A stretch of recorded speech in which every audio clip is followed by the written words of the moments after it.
In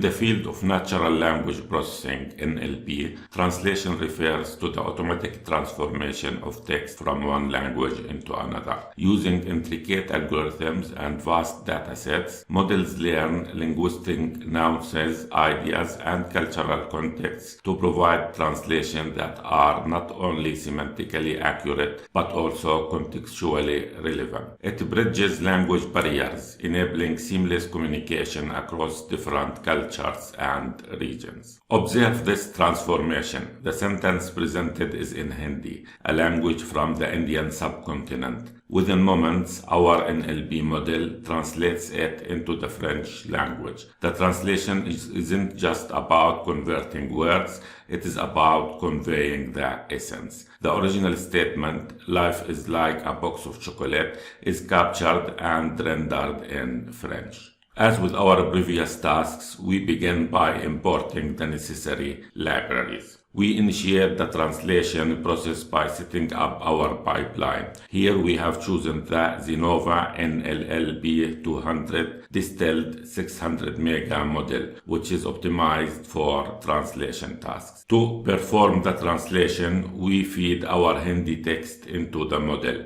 specifying the source language as Hindi and the target language as French. The model then processes the input to generate a translation in our desired target language. Okay, let's now move to the implementation. I will go to the translation page, and here in Visual Studio Code I will open the translation HTML file. At the very top, as usual, we start by importing the script tag. Now we make it of type module because we are going to use the import statement inside it. Then we actually import the pipeline function from the Transformers.js library. Now I get this CDN from the website for Transformers.js. Let me show it to you again. If I go to Transformers.js installation, you will here find this URL.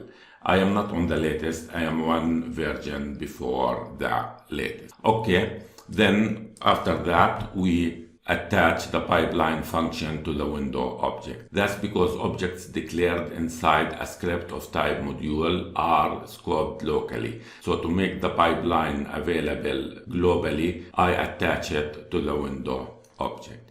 Okay, then I'll go down to the initialize model. In the initialize model, I start by firing the pipeline. I pass translation and I specify the model name that I want to download. Now, very important comment is that download may take a minute or so. So maybe it was a better idea that we started with the controls on the page or disabled, and here after we make the call to the pipeline we enable them. In this way users will notice that the page is still doing something, which is in our case downloading. I didn't implement it that way, but keep in mind that this method will take around a minute to download and cache the model. Of course, that's just the first time. After that, the model is cached and can be used. And also notice we have initialize model method declared as async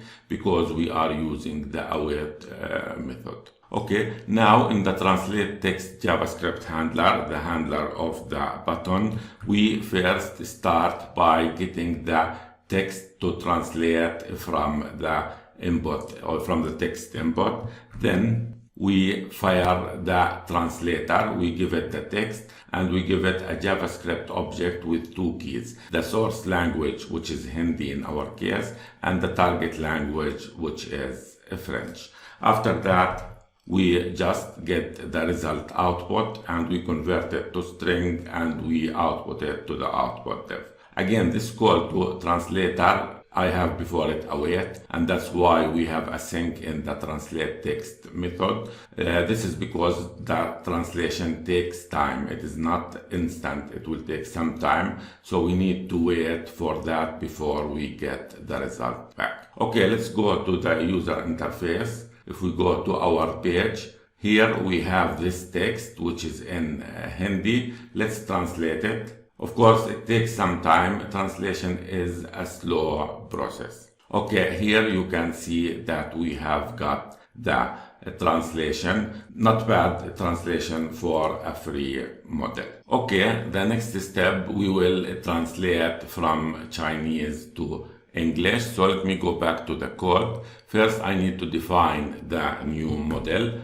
And as I said, downloading this model might take some time, a minute or so in the first time. So you could have disabled the controls until everything is downloaded and cached. Okay, then in the handler, we get the input text. Then we make the call to the translator. Of course, it is a wait because it takes some time, and that's why the method is async.